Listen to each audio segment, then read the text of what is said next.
Every morning, I wake up and call out to my father. But today, the memory of the Shadow Man and my next mission weigh heavily on my mind.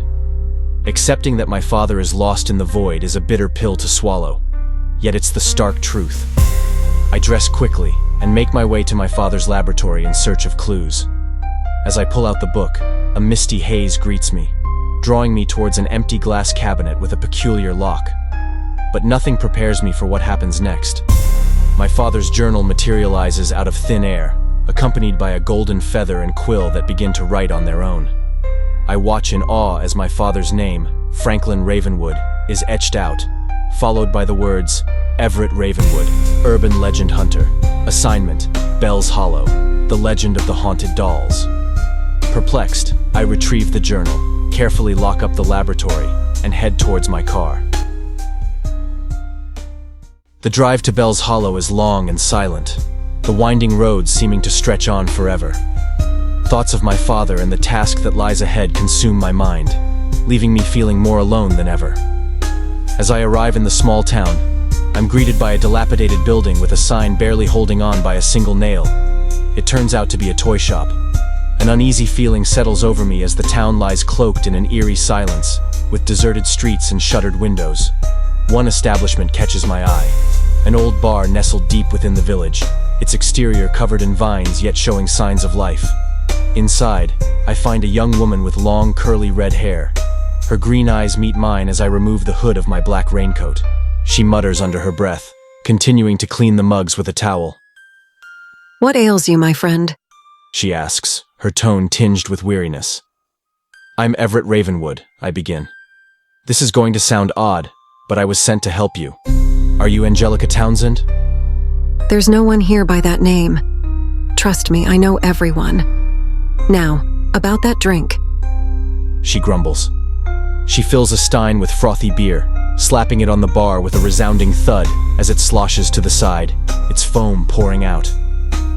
"It's on the house, traveler.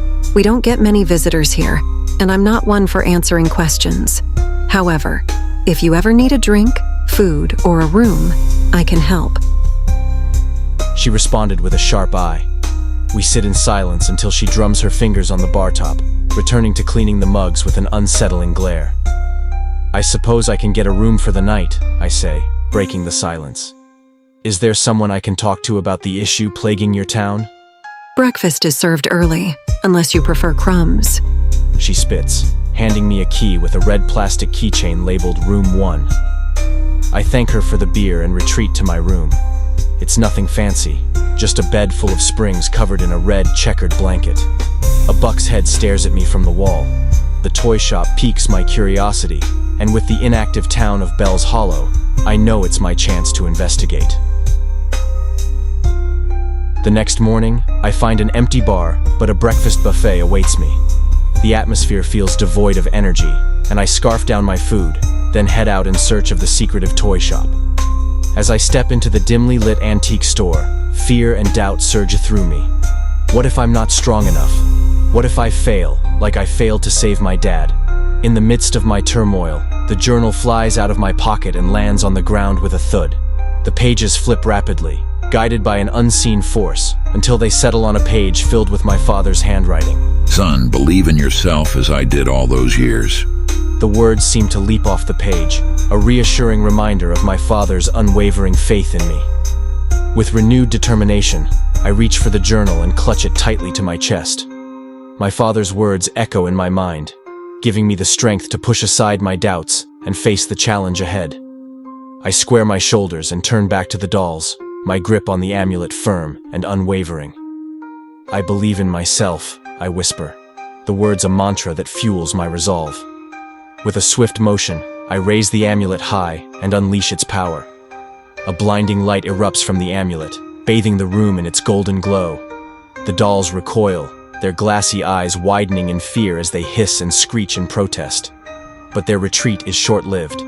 With a collective hiss, the dolls join hands and begin to circle around me, their movements synchronized and eerily precise. They chant in unison, their voices blending into a sinister melody. As they chant, a dark mist begins to coalesce in the center of the room, swirling and writhing like a living thing.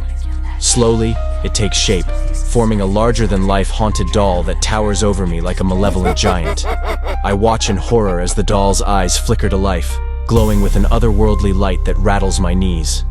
This is it, the source of the darkness that has plagued Bell's Hollow, and I am the only one standing in its way. With a defiant roar, I charge forward. As I battle against the smaller dolls that stand between me and contorting with unnatural agility. But I refuse to back down, meeting their attacks with swift and decisive strikes. With each blow, I feel the darkness within them weakening, their malevolent energy dissipating with every strike of my amulet. But the smaller dolls fight back with a ferocity that belies their diminutive size, their sharp claws and teeth gnashing at me with relentless fury.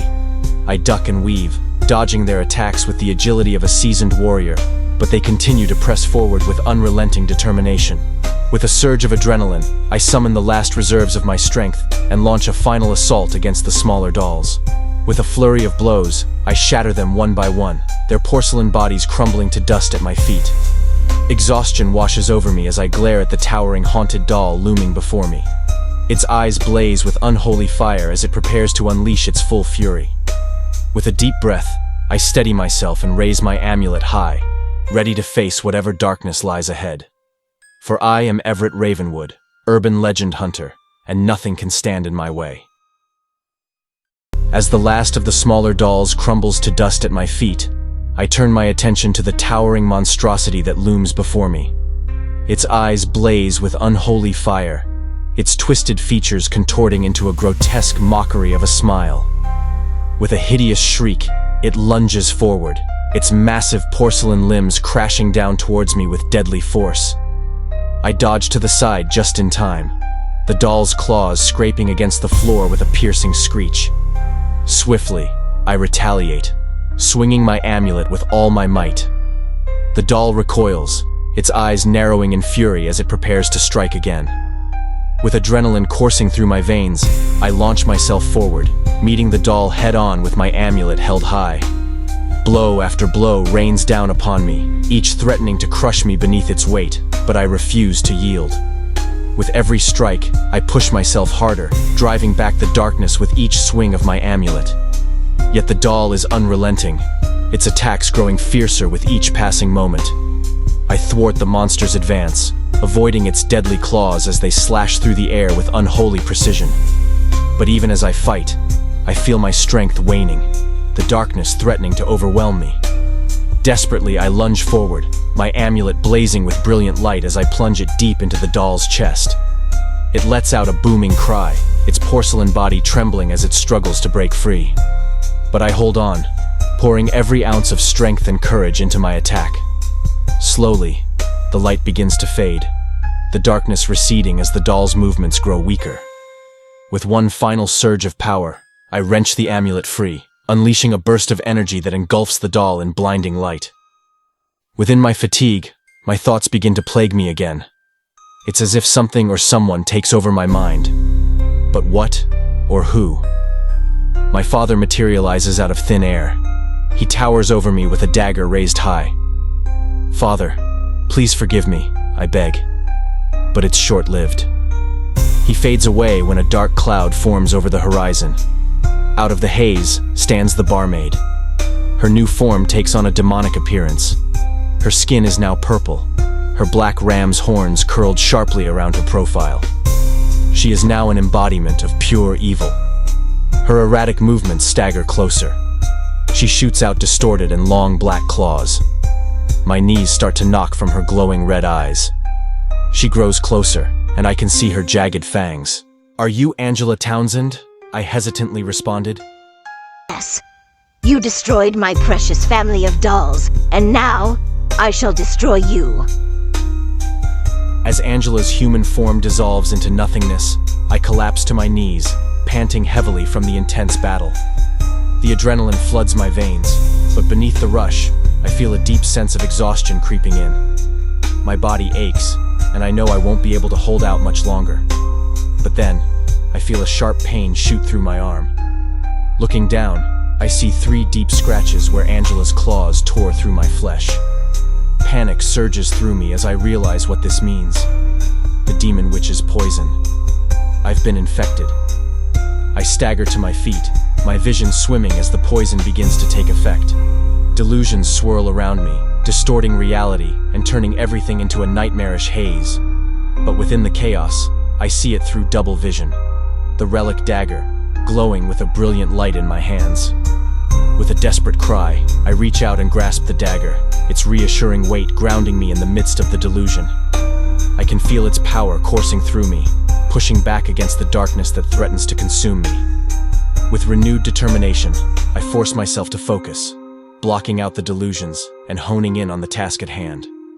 The town of Bell's Hollow is still in danger, and I'm the only one who can stop it.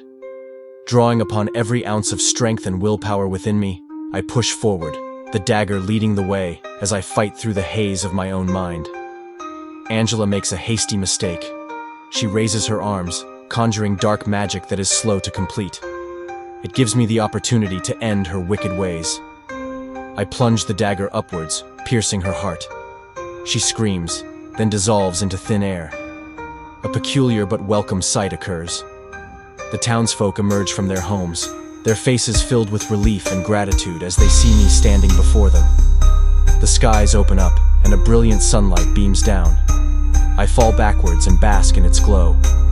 But even as the villagers cheered and celebrate their newfound freedom, I know that my battle is far from over.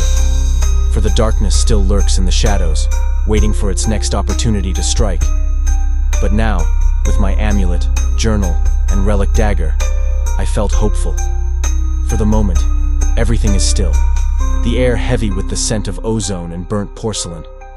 I pant heavily as I survey the destruction around me. The battle is over, and I have emerged victorious.